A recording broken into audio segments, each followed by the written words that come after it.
Salam əziz izləyicilər. Bugünkü mövzumuz akselerant, retardant və infantil uşaqlar haqqındadır.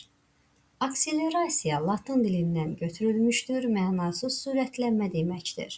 Fenomeni dünya miqyasında son 100-150 ildə müşahidə olunur. Bu fenomen özünü uzun müddət uşaq və yeniyetmələrin daha çox somatik inkişafı və cinsi yetişməsi sahəsində göstərirdi. Elmi-texniki tərəqqi şəraitində isə uşaqların psixi ilk növbədə əqli inkişafının sürətlənməsi faktları da diqqəti cəlb etməyə başlamışdır. Bu kökdə də elmdə psixoloji akselerasiya anlamı əmələ gəlmişdir. Lakin qeyd etmək lazımdır ki, akselerasiyanın psixoloji effektləri hələ sistemli şəkildə öyrənilməmişdir. Son 100-150 ildə uşaqların boyunun, çəkisinin artması, cinsi yetişmənin tez başlaması statistik cəhətdən dəqiq müəyyən edilib. Psixoloji akselerasiyaya aid məlumatlar olsa da, hələ bu sahədə mötəbər statistik nəticələr yoxdur. Lakin bununla belə, aparılmış tədqiqatlar akselerasiyanın bir çox bioloji və sosial amillərlə bağlı olduğunu göstərir. Psixoloji akselerasiya müxtəlif amillərlə şərtlənir. Bu amillər içərisində ailənin rolu son dərəcə önəmlidir. Müasir Azərbaycan ailəsində akselerant uşaqların doğulması, böyüyüb ərsəyə çatması üçün əlverişli şərait vardır.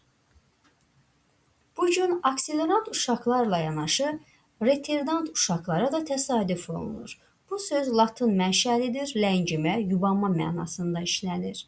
Psixi inkişafın ilk növbədə əqli inkişafın ləngiməsi, necə deyərlər, gec yetişməsi retardant uşaqların səciyyəvi xüsusiyyətidir. Onlar fiziki və psixi cəhətdən əsasən sağlam uşaqlardırlar. Bu cəhəti nəzərə alaraq, retardant uşaqları əqli cəhətdən geri qalan uşaqlardan ayırırlar və dizantogenez ölçüləri ilə xarakterizə etmirlər. Növbəti anlayışımız infantil anlayışıdır. Psixologiyada infantil anlamının özünəməxsus evristik mənası vardır.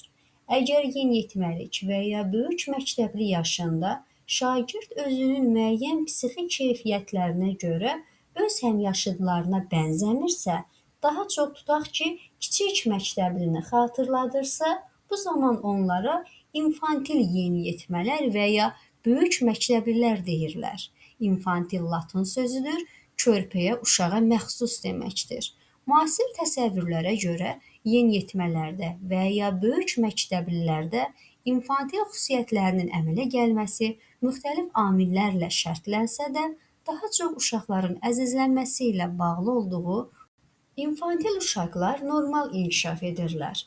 Hətta bəzən öz ağıl ölçüləri ilə akselerant uşaqları xatırladırlar.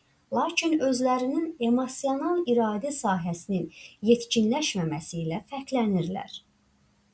Hər hansısa bir çətinliyə düşəndə ağlayırlar, yaxud çətinliklə rastlaşanda müstəqil qərar qəbul edə bilmirlər, tək qalmaqdan qorxurlar, həmişə ətrafdakı adamlardan qayğı gözləyirlər. Kimsə onların qayğısına qalanda bundan çox xoşhal olurlar. Elə istəyirlər ki, daim kimsə onlarla maraqlansın və yaxud onların qayğısına qalsın. Məktəbdə sinif kollektivində infantil uşaqlar özlərinin akademik uğurları ilə seçilirlər, özlərini intizamla aparırlar. Ancaq sinifin qaynar həyatında onların siması görünmür. Uşaqlar onlara bir söz deyəndə və yaxud hər hansısa bir zarafat edəndə özlərini saxlaya bilmir, uşaq kimi ağlayırlar. Müəllimə şikayətlər edirlər. Bu uşaqlar asanlıqla başqasının təsiri altına düşə bilirlər.